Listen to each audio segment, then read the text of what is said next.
everyone, and welcome back to part 3 of building your floating shadow box. Today is the final day. We're going to be putting this all together, showing you how to affix the clay onto the glass, how to glue the two frames together and make them into one solid frame, and how to even put a hook on the frame. So if you're interested in building your own floating shadow box, then stay tuned for this fun project. Okay, so first you want to get your frames out. You can see there's all this black detailing on this frame that we want to get rid of. So what we're going to do is dismantle the frame, pull out the metal supports that keep the original frame in place, and then we're going to sand all of the finish off to get down to more of a white base. You can see we have two types of sandpaper here. The higher the number, the finer the grit. So you want to start with a larger grit, lower number to get off the main bits that you want off, and then you want a finer grit to sand and finish the piece afterwards. So in our case, we're going to start with the red that is really a heavier grit, P120, and then we'll finish off with the 220 afterwards.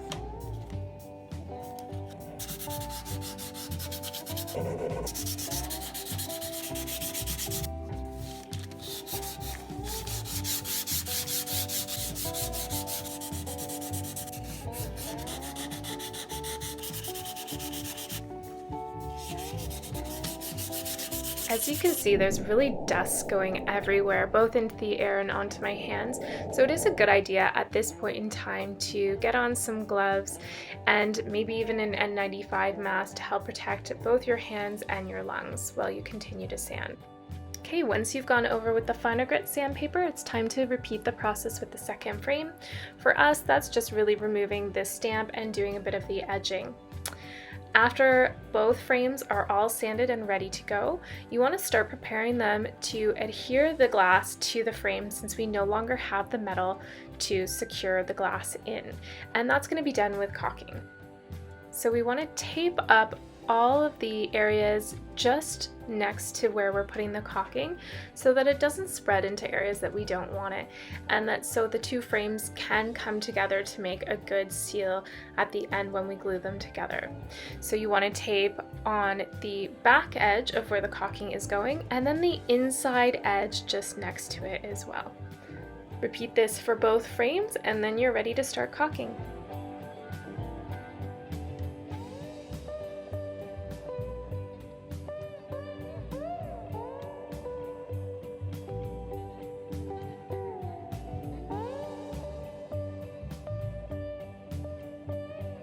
Now that the edging is prepped, we can get the caulking gun out and ready. You want to apply a fine bead of caulking in the edges where the glass is going to sit, and then remove the excess. Since I've used a lot of caulking, I'm putting the excess into my second frame. And then once the excess is removed, you're going to lay the glass in and apply some even pressure to secure it. You're going to repeat this step with the second frame, and then afterwards, if you've done like I've done, which is used way too much caulking because I'm not good at caulking, then you just want to spend some time removing the excess just to minimize cleanup after the caulking has dried. So next you want to leave the frames to dry according to the caulking instructions. Applying a little bit of pressure on top will just help secure the glass into the caulking. I've waited 24 hours to really ensure that the glass is secured to the frames. Now you get the fun bit of peeling off all of that tape, and then the not so fun bit of cleaning off the remaining caulking. So this dried caulking is really stubborn and really affixes to the surface, so you need a good strategy to get it off. What I found works really well is this flat razor, holding it parallel or close to parallel to the glass or the frame, and then scraping the caulking off is a really good method to get that caulking off and to finish off your piece. You're going to want to also take a look at the frames together to make sure that you're getting all the last bits of caulking that would show up once you've finalized, and also make sure to get right into those corners as well. Once you're done cleaning off all the caulking, you want to lay the back part of your frame face down on the desk and get ready to put the hook into the frame. So I have a classic picture hook hanger, and we want to make sure it's centered in the frame. If it's not perfectly centered, you may have experience with this, your frame will not sit level on the wall no matter what you do. So leaving it in the center and just a bit above the glass portion of the frame will help keep this centered on your wall. And then you want to use some needle nose pliers to hold those really itty bitty tiny screws in place while you hammer in. And a little tip, a smaller hammer than I've used here is really going to go a long way, because as you'll see, by using this massive hammer, couldn't really target those tiny nails, and I flattened the hook onto the frame, so have to pry it out away from the frame now. At this stage, you may be asking yourself, why are we applying the hook now instead of at the end of the project? Well, you don't want to be hammering this really fragile piece once all this fragile clay has been put into the piece, in case you do cause fractures in the sculpture that you worked so hard at making. So to affix the clay onto the glass, we're going to use epoxy. To apply epoxy, you want to have a disposable base to mix the epoxy on, and you want to have some stir sticks to mix the two components of the epoxy together. Now, epoxy dries really quickly, so you do want to work fairly quickly once you've poured out the epoxy.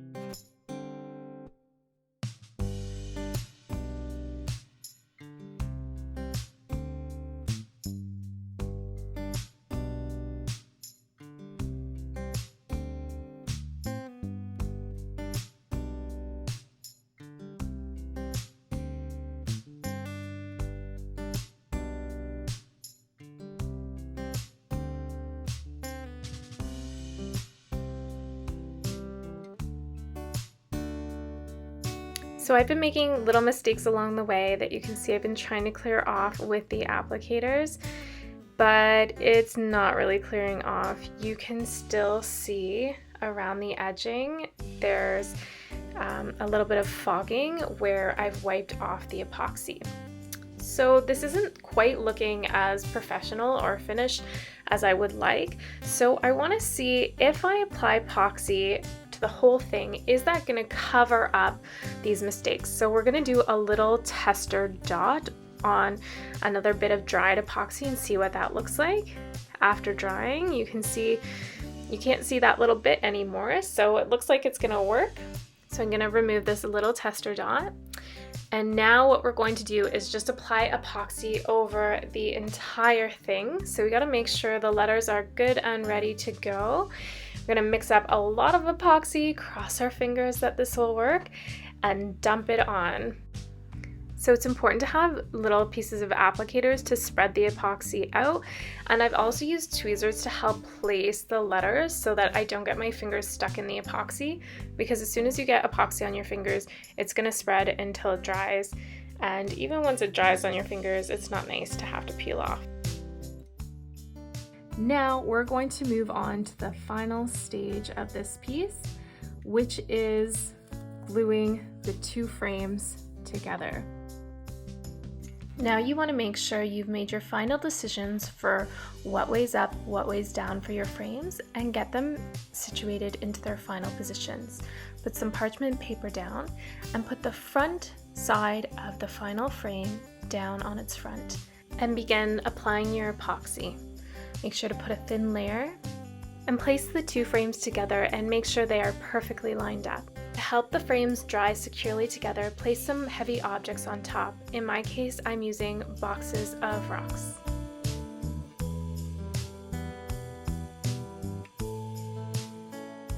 Once the epoxy has cured, you're essentially done, but there still are these unsightly seams between the two frames that we can cover up. We can do this using some drywall putty, and then after the drywall putty has been dried and sanded, then we can paint to make this look like one solid piece. So using a putty knife, you want to apply the putty quite generously into the crack, really pushing it into the hole so that hole fills. Scraping it off means less sanding in the long run, but you may have to put on more coats to fill in that hole and really cover up that ledge. Repeat this process for the remaining 3 sides, and make sure at the end to clean off the fronts and backs of your frame so that there's no putty left over or very little that you have to clean up or sand off before painting.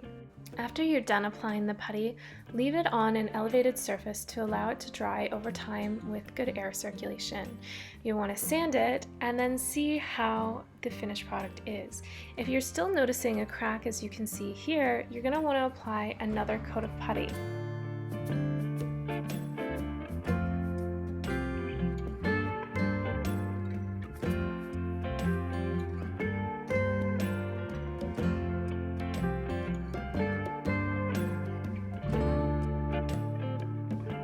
So after sanding the second, more generous coat of drywall putty, you can see that the seam between the two frames is really well disguised. There's no holes, so it's good to move on to the next step now. Just remember that when you're working with drywall putty, you really do need to seal it afterwards with some sort of sealant, and in this case we're using paint. That will just help avoid any degrading of the drywall putty over time. This is also a good opportunity to cover up any of the eyesores that you don't like on your frames.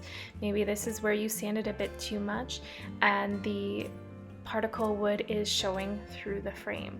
By dragging my finger along the paint, I'm really giving the paint a little bit of a washed out look, which continues with that sort of aged look of the frame.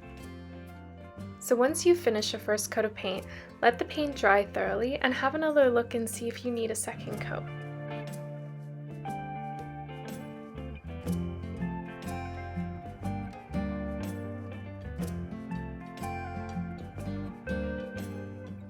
Here it is, the final product. I'm really happy with how this turned out. The extra drywall mud really paid off. The white paint really helped it come together and helped cover over some issues that I had with this project from the beginning, like the exposed composite wood. That's gone now. This really looks like a nice finished piece, very rustic. I'm very excited to hang this up and have it displayed in my home. I really hope that you guys enjoyed watching as much as I enjoyed making this. And if you're interested in seeing more of our videos, please hit subscribe. If you liked our video, definitely give us a like. Hope to see you soon. Bye. Stay tuned for some extra tips at the end of this video.